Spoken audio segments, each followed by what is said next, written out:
지난주부터 우리는 느헤미야를 읽고 있습니다. 느헤미야를 통해서 이미 무너진 것들을 어떻게 다시 세울 수 있는지 그 정신과 자세, 또 중요한 리더십을 함께 생각하고 있습니다. 그 리더십은 한마디로 말하면 다른 사람에게 끼치는 영향력이죠. 그래서 다른 사람들과 함께 일을 하기 위해서는 이 리더십이 잘 발휘되어져야 하는데, 리더십을 잘 발휘하려면 우선 먼저 제일 중요한 것, 자기 자신에 대한 리더십이 확립되어 있지 않으면 불가능하다. 자기를 다스리지 않으면 다른 사람을 절대로 다스릴 수 없기 때문에 그렇습니다. 자신을 이기지 않으면 그 어떤 것도 이길 수가 없기 때문에 그렇습니다. 그러니까 승리는 자기를 잘 다스리는 자가 마지막에 얻는 그 부산물과도 같은 것이다. 중요한 것은 자기를 잘 다스려 나가는 능력이 필요하다.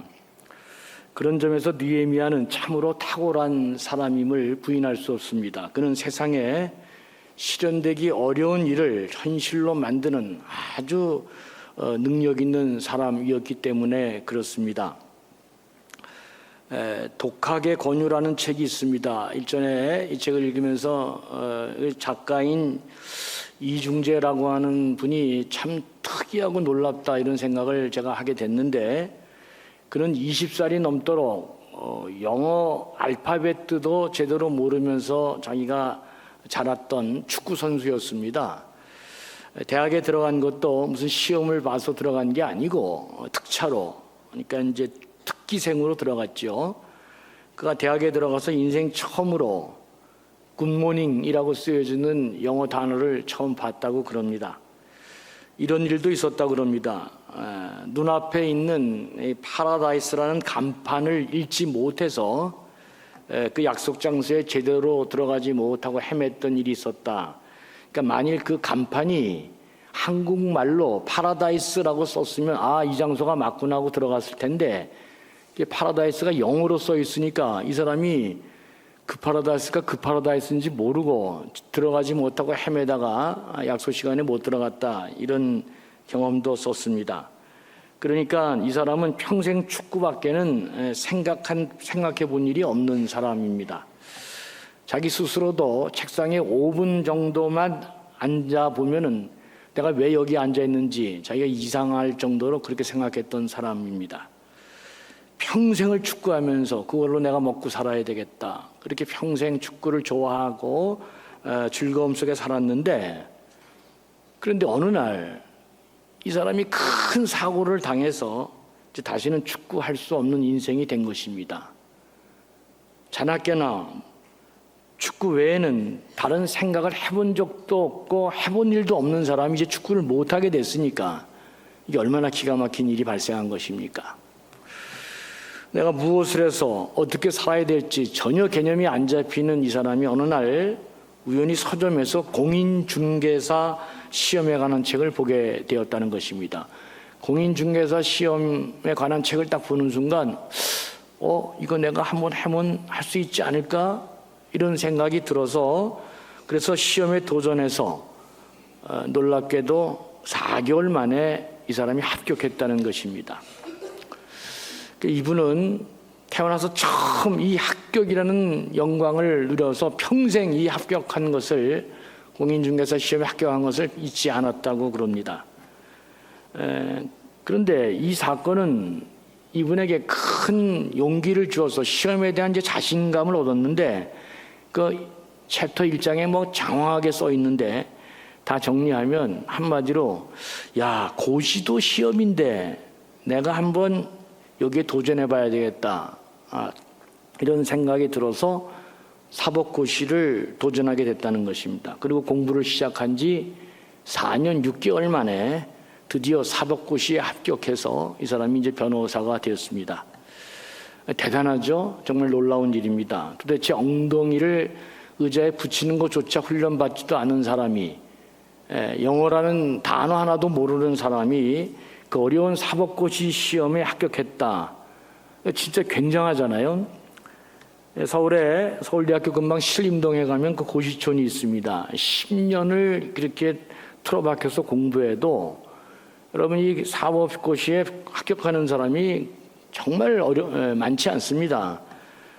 그런데 지금 이렇게 보잘것없는 사람이 4년 6개월 만에 그 어려운 사법고시 시험에 합격했으니까 이게 얼마나 놀라운 일이에요. 그가 쓴 책 첫 장의 제목이 너무 재밌습니다. 당신은 아직 긁히지 않은 당첨 복권이다. 그렇게 그 한 장의 타이틀이 그렇게 써 있습니다. 그러니까 다시 말하면 당신은 긁기만 하면 대박이 터지는 복권이다. 이렇게 지금 이 사람이 말하고 있는 것입니다. 아직 당신이 안 긁었을 뿐이지 긁기만 하면 당신의 인생을 긁어라. 그러면 당신이 대박이 터질 것이다. 뭐 그런 뜻입니다. 그리고 이 책 두 번째 챕터의 제목을 보면 실현을 바라기에 너무나 큰 꿈이란 존재하지 않는다. 모든 꿈만 꾸면 실현 불가능한 것은 없다. 이제 그렇게 챕터의 타이틀을 써놨습니다. 소원을 가지고 제대로 도전하기만 하면 어떤 꿈도 이룰 수 있다는 그런 이야기입니다.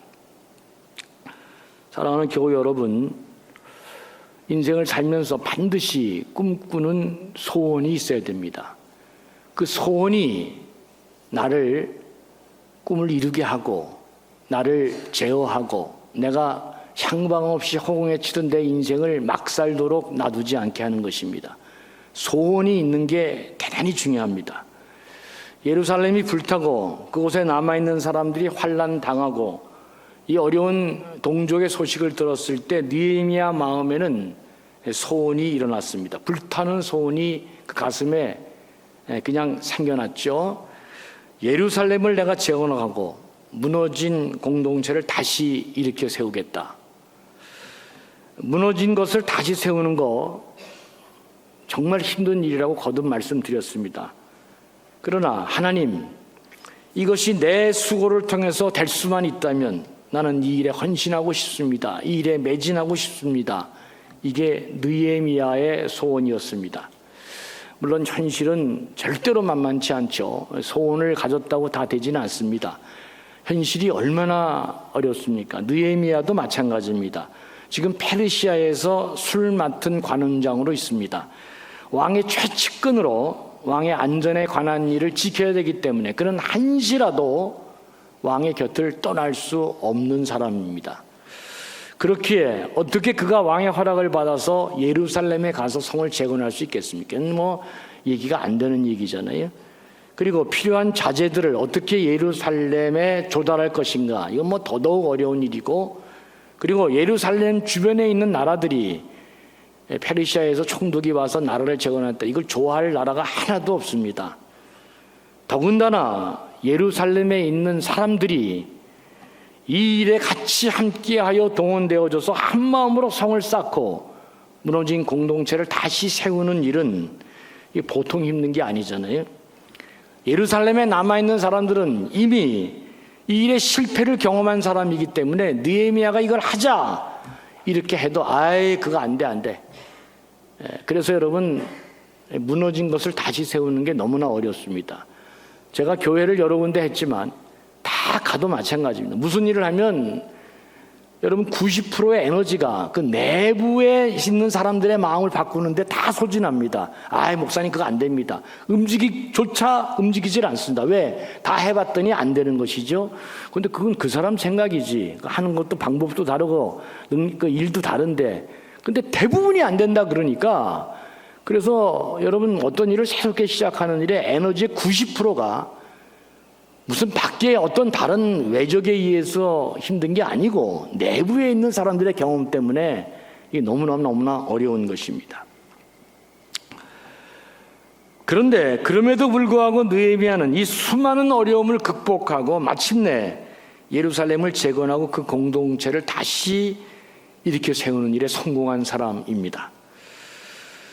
그래서 오늘도 우리는 불가능한 것처럼 보이는 이 일이 어떻게 가능하게 되는지, 무너진 것을 다시 어떻게 일으켜 세울 수 있을 것인지, 그럴 일에서 필요한 지혜가 무엇인지 다시금 느헤미야를 통해서 우리가 배우고 있는 것입니다. 그렇다면 이 일이 어떻게 가능한가? 첫째로 느헤미야는 기회를 잡기 위해서 기다렸다. 이게 아주 중요합니다. 대부분의 자서전에 크게 된 사람들을 글을 읽어보면 특징이 하나 있어요. 다 그 사람들은 기다릴 줄 아는 사람이 되었던 것입니다. 여러분, 사람은 다 때가 있는데 그 때를 망각하고 함부로 앞에 나서면 다 죽게 돼 있습니다. 역량도 능력도 안 되고 다 안 되는 것이에요. 다 여러분 목사님들도 그냥 이렇게 되는 게 아니고 다 많은 시간과 시련을 거쳐서 한 교회 담임 목사가 되는 거고, 의사도 마찬가지잖아요. 다 그런 수련의 과정을 거치고, 그래서 자기 때가 올 때까지는 기다릴 줄 아는 게 필요합니다. 느헤미야는 예루살렘에 가는 좋지 못한 소식을 들었는데 그게 기스월이었는데, 그런데 이제 니산월이 되었습니다. 니산월이라고 하는 것은 우리 달력하고 많이 않지만 한 해가 처음 시작되는 달인데, 그러니까 4개월이 지나간 것입니다. 느헤미야는 4개월이 지나도 예루살렘의 소식을 잊지 않고 여전히 마음에 두고 근심하고 있었습니다. 얼굴 표정이 그렇게 나타나고 있는데 그걸 왕이 알게 된 것입니다. 그래서 왕이 2절을 보시면 느헤미야에게 이렇게 말합니다. 네가 병이 없거늘 어찌하여 얼굴에 수심이 있느냐? 이는 필연 네 마음에 근심이 있음이로다 그랬습니다. 여러분, 당시 왕 앞에서 신하가 근심의 빛을 보이는 것은 대단히 위험한 일입니다. 이게 왕을 음모를 꾸미는 게 아닌가, 무슨 약에다가 뭘 탄 게 아닌가, 아니면 다른 어떤 계획이 있어서 얼굴에 수심이 가득하면 이게 왕 앞에는 그게 자기 지위를 잃어버리거나 이게 목숨이 날아갈 수도 있는 굉장히 위험한, 금기되어 있는, 신하들이 금기되어 있는 행동입니다. 그런데 느헤미야는 고구에 대한 그 폐허를 일으켜야 된다는 그 거룩한 소원을 갖고 있었기 때문에 이게 자기도 모르게 얼굴에 근심이 드러난 것입니다. 그 마음을 품고 있는 것이 자기도 모르게 왕에게 표현될 수밖에 없는 그런 아주 위험한 순간이 됩니다. 근데 여러분, 대개가 그렇잖아요. 위기는 기회라고. 그 너무도 위험한 순간이 이 느헤미야에게는 절호의 기회가 된 것입니다. 왜냐하면 느헤미야는 기도하면서 이걸 어떻게 이룰 수 있을까, 그 순간을 계속 기다려 왔는데, 근데 제가 보니까 역시 기다리고 기도하고 준비하면 반드시 사람에게는 적당한 기회가, 적절한 기회가 오는 것이구나.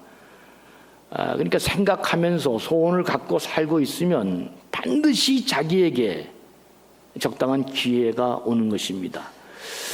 이걸 잘 못 마치기 때문에, 이걸 준비하지 못하고 있기 때문에 기회가 와도 준비가 안 돼서 망하고, 어떤 사람은 그 기회를 잘 기다려야 되는데 그 기다리지 못하고 서두르다가 망하는 경우가 많이 있습니다. 근데 오늘 본문 보니까 드디어 때가 되었습니다. 왕이 어찌하여 얼굴이 수심이 있느냐? 이는 필연 네 마음에 근심이 있음이로다. 굉장한 도전적 질문인데, 느헤미야는 이 위험한 지적, 이 위험한 기회를 놓치지 않고 절호의 기회로 만든 것입니다. 왕의 물음에 그는 너무도 지혜롭게 답변을 합니다. 첫 번째는 그러니까 때를 기다리는 것, 기회를 잡을 때까지 때를 잘 기다리는 게 지혜고, 두 번째는 지혜롭게 말하는 것이 느헤미야에게 배우는 지혜입니다. 여러분, 지혜롭게 말하는 게 참으로 어려운 일입니다. 저도 평생 목사로서 말하는 직업에 있는 그런 사람인데, 항시 말하는 사람인데도 불구하고 말을 내가 잘 못하는 사람이구나 하는 생각을 오늘도 하고 또 앞으로도 이런 것에 대해서 후회도 많이 할 것 같습니다. 아무리 의도도 좋고 마음에 뜻한 바가 좋고 그래도 다 좋은데 이걸 지혜롭게 표현하지 못하면 이를 다 그르치는 경우가 너무나 우리 삶에 많이 일어납니다. 그런데 느헤미야는 이렇게 말했습니다. 느헤미야 2장 3절을 보니까 이렇게 말했어요. 왕이 질문해, 왕은 만세수를 하옵소서. 내 조상들의 묘실이 있는 성읍이 이제까지 황폐하고 성문이 불탔사오니 내가 어찌 얼굴에 수심이 없사오리이까. 이게 그냥 보면 아무것도 아닌데 이건 좀 주석이 좀 필요한 부분인데요. 페르시아 사람들은 조상의 무덤이 있는 것을 대단히 신성시하는 아주 그런 거룩한 문화가 있었습니다. 그래서 그걸 잘 알고 있는 이 느헤미야가 뭐라고 얘기하냐면 예루살렘에 불탔습니다. 이스라엘이 다 뭐 이렇게 얘기하지 않고 내 조상 묘실에 있는 성읍이 황폐되었고 성이 불탔습니다. 이렇게 말했습니다. 그러니까 이스라엘 예루살렘에 있는 문제, 뭐 지금 식민지가 되는 이 문제, 이런 정치적인 문제를 얘기하는 게 아니고 내 가문의 이 지금 묘실에 관한 문제로 바꿔서 지금 느헤미야가 얘기하고 있는 거, 이게 참 신의 한 수다 하는 생각이 제가 들었습니다.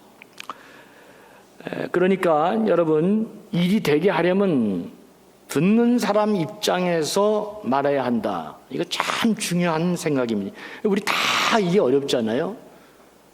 우리가 무슨 일이 생기면 어떻게든지 내 뜻을, 내 입장을 강요하고 내 입장을 그냥 얘기하는 거지 상대방의 입장을 들으려고 하는 사람은 거의 없습니다. 우리 다 그렇게 하잖아요. 그러니까 어떻게 돼요? 이제 싸움이 일어나게 되는 거죠. 대화도 안 됩니다. 듣지도 않습니다. 여러분, 각자 자기 얘기만 하려는데 무슨 상대방의 얘기를 들으려고 하고 그러겠어요? 어떻게 하면 내 얘기를 할까? 그냥 말 끊고 들어가는 일만 남아있는 거죠. 그러니까 거기서는 대화가 안 됩니다. 싸움만 되는 것이죠.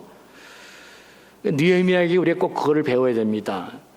느헤미야는 지금 자기 형편을 이야기하고 있지만 어떻게 이야기하고 있다? 듣는 사람의 입장에서 자기 이야기를 하고 있는 것입니다. 이게 참 지혜라는 생각이 들었습니다. 그러니까 지혜롭게 말한다는 것은 오늘 느헤미야를 통해서 배우면 다른 것이 아니고 듣는 사람 입장에서 자기 입장을 얘기하는 것입니다.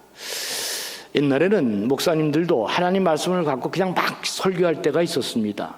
근데 이제는 전혀 그런 시대가 아닙니다. 아무리 좋은 얘기, 아무리 좋은 하나님의 말씀을 전한다 그래도 이게 듣는 사람의 입장에서 고려하지 않고 막 얘기하게 되면 그 순간 그건 하나님 말씀이 되지 않을 경우가 너무나 많습니다. 내 입장을, 하나님의 뜻을 얘기하더라도 듣는 사람의 마음의 입장에서 내 이야기를 해야 된다. 이 느헤미야가 우리에게 배워주는 아주 중요한 교훈입니다. 그랬더니 왕이 놀랬습니다. 그리고 묻습니다. 그러면 네가 무엇을 원하느냐, 이렇게 왕이 얘기하는 놀라운 장면을 보게 됩니다. 이 이야기를 느헤미야가 얼마나 듣고 싶었던 이야기입니까? 모르긴 몰라도 느헤미야는 왕이 그렇게 얘기할 때 숨도 쉬지 않고 즉각적으로 내가 원하는 바가 무엇인가를 대답할 수 있었을 것입니다. 그런데 놀랍게도 여기 또 하나 느헤미야는 그렇게 하지 않았다는데 우리에게 놀라움을 줍니다. 2장 4절을 한번 같이 보죠. 왕이 내게 이르시되 그러면 내가 무엇을 원하느냐 하시기로 내가 곧 하늘의 하나님께 묵도했다 그랬습니다. 잠깐 사이인데 왕의 질문을 받고 느헤미야는 하나님께 묵도했다, 기도했다, 그런 말입니다. 그러니까 속으로 짧게 기도했겠죠. 근데 뭘 기도했을까? 그 내용은 성경에 없습니다. 모르긴 몰라도 내가 만약에 이 상황이라면, 야, 이게 왕이 지금 네가 뭘 원하느냐 이렇게 물어보는데 하나님 도와주세요, 뭐 그랬지 않았을까? 아니면 하나님 저에게 은혜 베풀어 주세요, 은혜 얻게 해주세요, 뭐 이렇게 하지 않았을까? 아니면 그 짧은 시간에 하나님 그러고 한번 외쳤지 않았을까? 그런 생각이 들었습니다. 느헤미야는 아주 중요한 순간순간마다 하나님을 붙잡는 사람이었습니다. 그는 하나님을 의뢰하는 기도하는 사람이었기 때문에 언제나 슬플 때도 기도했고 막막할 때도 더욱 간절히 기도했습니다. 결정적인 순간마다 그는 하나님께 기도한 사람입니다. 그러니까 느헤미야는 언제든지 일을 할 때마다 일만 하지 않고 하나님을 생각했습니다. 여러분, 사람 말할 때 논리가 입장을 반대로 생각하면 다 반대로 얘기할 수 있는 것입니다. 그러니까 말로 해봐야 그 싸움밖에 안 납니다. 결국은 다 그 들으려고 하지도 않잖아요. 근데 느헤미야의 놀라운 이 또 하나의 우리에게 보여주는 그 귀한 지혜는 그는 매 순간 하나님을 붙잡았다는 것입니다. 아침에 일어나셔서 여러분 양치질하는 것을 무슨 생각하고 하는 사람이 어디 있어요? 그냥 가면 일어나면 기계적으로 하는 거죠. 습관이 되어 있기 때문입니다. 습관이 뭐 여러분 다 아시잖아요. 뭘 바꾸고 습관이 그 사람의 운명을 바꾸는데 어떤 습관이 있어야 되느냐? 이게 어렸을 때부터 하나님을 끌어다 쓸 수 있는 그런 습관이 몸에 배인 사람, 이게 나하고 느헤미야가 다른 점이구나 자꾸 깨닫게 됩니다. 우리 교회에서 아이 학교 계속 하는데 어렸을 때부터 이게 습관이 몸에 붙어 있는 그 사람이 위대한 일을 할 수 있는 사람입니다. 하나님을 끌어다 쓸 수 있는 사람이, 그 사람이 바로 막힌 담을 허무는 것이고 닫힌 문을 여는 사람입니다. 인간이 할 수 없는 일을 하나님이 해주시기 때문에 그렇습니다. 그랬더니 어떠냐? 하나님이 잘해주셨다 그런 얘기입니다. 왕 앞에 수심 가득한 얼굴로 보이는 이 절체절명의 위험한 순간에도 오히려 그것이 위기가 아니라 절호의 기회로 하나님이 바꾸어 주셨습니다. 기회를 주셨습니다. 느헤미야는 자기 생각도 지혜롭게 잘 얘기할 수 있었습니다. 그래서 왕으로부터 호의를 얻게 됩니다. 참 놀랐죠. 순간순간마다 하나님 생각했더니 그 호의를 베풀 때도 하나님께서 잘해 주셔서 마침내 느헤미야는 예루살렘 총독으로 이제 가게 되는 놀라운 일을 이루어냅니다. 그러면서 다른 총독들에게 조서를 내려서 가는 길에 자기를 막는 일이 없도록 어려움 없게 해달라고 왕에게 부탁도 했습니다.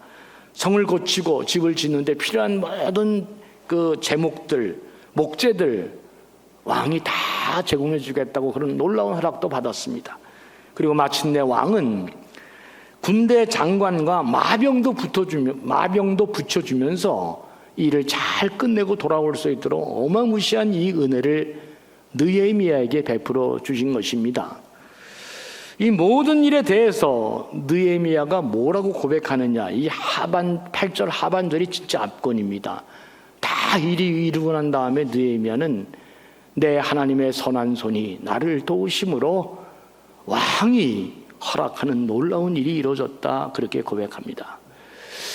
대부분은 내가 노력했더니 내 능력과 지혜로 결국 내가 이거 해냈네, 운이 좋아서 재수가 좋아서 뭐 어떻게 해서 전부 다 주어가 자기일 텐데, 느헤미야는 이 어마무시한 페르시아의 역사상 한 번도 이런 일이 없는 이런 일을 자기가 그 은혜로 받으면서 뭐라고 얘기했느냐? 내 하나님의 선한 손이 나를 도우셔서 왕이 지금까지 허락하지 않은 이 놀라운 일을 허락하는 엄청난 일이 이루어졌다 그렇게 고백하고 있습니다. 사랑하는 교우 여러분, 무너진 것이 그 무엇이든, 그게 내 가정이든 신앙이든 사업이든 인간관계든 다시 세우는 능력이 무엇입니까? 정리합니다. 첫째는 기회를 잘 포착하는 것입니다. 기회를 잘 포착하려면 기다릴 줄 아는 지혜가 있어야 됩니다. 이게 우리가 잘 안 되잖아요. 둘째는 지혜롭게 말해야 합니다. 말을 아다르고 어다르니까 지혜롭게 잘 얘기해야 일이 성사가 된다. 그러니까 지혜롭게 말하는 것은 느헤미야 입장에서는 듣는 사람의 입장에서 내 이야기를 잘 해야 된다. 세 번째는 제일 중요한 것입니다. 하나님을 붙잡고 사는 것입니다. 최상의 지혜는 하나님을 붙잡고 사는 것입니다.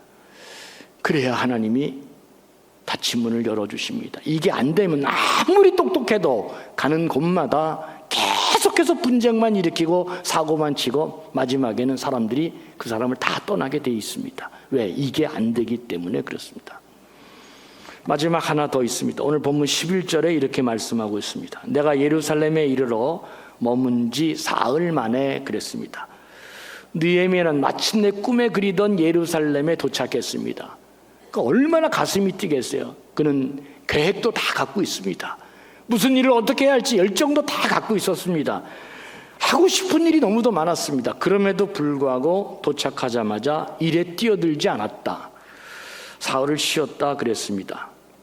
여러분, 이것도 우리가 잘 안 되는 부분이죠. 저도 특별히 안 되는 부분입니다. 뭐 무슨 일이 열이 났을 때 하는 거지 뭐 사흘 쉬고 김세계 그거 뭐 어떻게 하겠어요? 저도 잘 못하는 부분인데, 여러분, 페르시아에서 예루살렘까지는 너무나 먼 길입니다. 느헤미야는 정말 먼 길로 왔잖아요. 먼 길 왔잖아요. 근데 일단 사흘을 쉬었습니다. 느헤미야는 쉴 때 쉬고 일할 때 일하는 아주 그런 사람입니다. 여러분, 책을 많이 보셨죠? 서부 개척 시대 때, 미국 서부 개척 시대 때 그 이야기가 많이 있는데, 동쪽에 있는 사람들이 서부에 금광이 발견됐다 그래가지고 뭐 서쪽으로 막 대거 프론티어로 이동하는 장면이 많은 그 영화도 있고 뭐 그래도 나와 있습니다. 일단의 무리들이 이제 서쪽으로 이동하는데 다 마음이 급한 것이죠. 빨리 가서 천막으로 내 영토를 딱 만들고 금을 캐야 되는데 이게 너무 마음이 급해요. 그래서 누가 먼저 가서 좋은 자리에 금을 캘까봐 노심초사하면서 초조한 마음으로 다 급하게 달려갔습니다. 처음에는 가다가 주일이 되니까 쉬어갔습니다. 예배도 드리고 몸도 쉬고, 그리고 또 그러면서 또 6일간은 또 앞으로 달려가고 그랬는데, 그런데 이게 갈수록 마음이 초조해집니다. 목표가 다가올수록 또 거리가 가까워질수록 더 마음이 사람이 초조하게 됐습니다. 와, 저거 조금만 더 일찍 가면 황금이 더 많은 것이 다 내 것이 되는데, 그러니까 사람들의 마음이 급해지기 시작했습니다. 쉬지 말고 빨리 가자. 주일날 예배만 드리자. 뭘 쉬냐, 빨리 가지. 그냥 금이 있는데 저거 다 우리 건데 더 빨리 가자. 그래서 결국은 마침내 발전해서 이 문제로 싸움이 붙고 결국 공동체가 두 패로 갈라지게 됐습니다.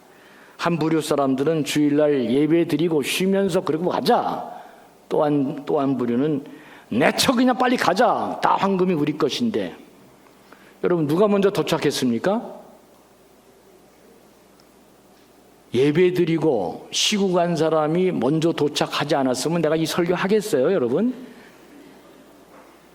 여러분, 귀 있는 자는 들으셔야 될 줄로 믿습니다. 쉴 줄 알아야 됩니다. 왜 쉴 줄 아는 게 중요한지. 우리는 쉬면은 큰일 날 줄 아는데 큰일 하나도 안 납니다. 그래서 요새 교회 일도 제가 이렇게 보면요, 얼마나 우리 장로님들도 마찬가지 교인들이 잘하시는지 저는 요새 아주 참 쉼이 있습니다. 큰일 날 줄 아는데 아닙니다. 제가 개입 안 할수록 더 일이 더 잘 되더라고요. 쉬면은 어떤 일이 일어나느냐? 좋은 일이 일어난다. 12절 보겠습니다. 내 하나님께서 예루살렘 위에 무엇을 할 것인지 내 마음에 주신 것을 내가 아무에게도 말하지 아니하고 밤에 일어나 몇몇 사람과 함께 나갈새 그랬습니다. 사흘 쉬고 생각해 보니까 하나님께서 예루살렘에서 무엇을 할지를 생각나게 해주셨습니다. 여러분, 쉬어야 하나님의 음성이 들립니다. 잘 쉬어야 하나님께 집중할 수 있는 놀라운 일이 벌어집니다. 여러분, 주일이 왜 중요합니까? 여기 모이는 모든 사람들 다 일주일 내내 돈을 쫓아다니는 사람들입니다. 물건을 쫓아다니는 사람들이고, 오다 받은 거 어떻게든지 만들어서 전부 다 입에 단내가 나도록 한 번도 자기 생각하지 않아보고 여기 뛰고 저기 뛰고 돈 쫓아가고 물건 쫓아가고 사람만, 전부 다 우리가 그렇게 살아가는데 내가 지금 어디로 가는지, 내 인생이 무엇인지 하나 생각할 겨를도 없습니다. 그리고 계속 주일날도 그 돈 좀 더 벌겠다고 더 내디쳐 삽니다. 하나님이 우리를 그렇게 창조하지 않았거든요. 하나님 우리를 어떻게 창조했느냐? 주일, 거룩한 주일 쉬고 하나님 만나도록. 그래서 여러분, 일주일에 이 예배가 왜 중요하냐면, 이 예배를 통해 여러분 이 순간 돈도 정지, 물건도 정지, 만드는 것도 정지, 다 모든 것 정지. 그러면서 하나님 앞에 예배드리면서 하나님이 누구신지, 내가 누구인지, 내가 지금 인생의 마지막 길을 어떻게 가야 되는지 다시금 리체크하면서 내 삶을 다시금 생각하고, 그 쉼이 있어야 비로소 내가 뭘 매진하고 뭘 달려가고 뭘 내가 점검할지를 아는 귀중한 시간이 되는 것입니다. 사업이 망했다? 그럼 여러분은 어디 와야 됩니까? 교회 와서 하나님의 음성을 들어야 됩니다. 제발 이상한 데 가서 술 먹고 그러지 마시고, 거기서 무슨 해결이 나겠어요? 하나님이 거룩하게 정한 주일 하나님 말씀을 듣고 복 주시기로 약속한 그날 다시금 하나님의 음성을 통해서 비록 부족한 목사인 인간인 내가 얘기하지만 그 인간인 목사인 나의 설교를 성령께서 역사해 주셔서 여러분 마음에 신앙의 사건을 일으키고 하나님이 감동 주시고 내가 다시금 달려가야 될 길이 무엇인지를 깨닫게 해주고 그래서 비로소 그때 하나님을 알게 되고 내가 어떤 존재인지 인간됨을 회복하는 것입니다. 쉬워야 하나님의 음성을 들을 수 있습니다. 쉬워야 내 아내의 소리도 듣고 내 남편의 소리도 듣고 교우들의 소리도 듣고 그냥 내 중심으로 주관적으로 살다가 처음으로 쉬어야 객관적인 내 자신을 거기서 발견하게 되고 내가 뭘 조종해야 될지도 깨닫게 되는 것입니다. 여러분 가슴이 불타도 쉴 수 있는 사람이 되고 특별히 주일은 하나님이 쉬도록 그리고 하나님의 음성을 듣고 6일간 또 살 수 있는 복을 주시는 날로 알고 쉬어야 우리 인생이 잘 되게 되는 줄로 믿습니다. 느헤미야를 통해서 이런 정신과 이런 리더십을 갖고 있어야 무너진 것도 다시 세울 수 있구나 깊이 생각하시면서 여러분의 인생이 더욱 하나님 앞에 영광되게 쓰임받는 복된 존재들이 되시기를 주의 이름으로 간절히 축원합니다. 긍휼이 풍성하신 아버지 하나님, 아침에 일어났을 때 우리 가슴을 뛰게 하는 소원 한 가지 평생 우리 안에 있게 하여 주시옵소서. 그래서 늘 그 소원과 기대를 품고 인생을 낙서하지 말고 최선을 다해 기도하고 기다리면서 하나님과 함께 모험할 때 하나님 느헤미야에게 그렇게 했던 것처럼 우리에게도 마침내 좋은 일이 일어나게 해주실 것을 믿습니다. 우리를 다시금 일으켜 주셔서 우리 삶에 무너진 모든 것들을 다시금 세워나갈 수 있는 능력의 사람들로 우리를 새롭게 하여 주시옵소서.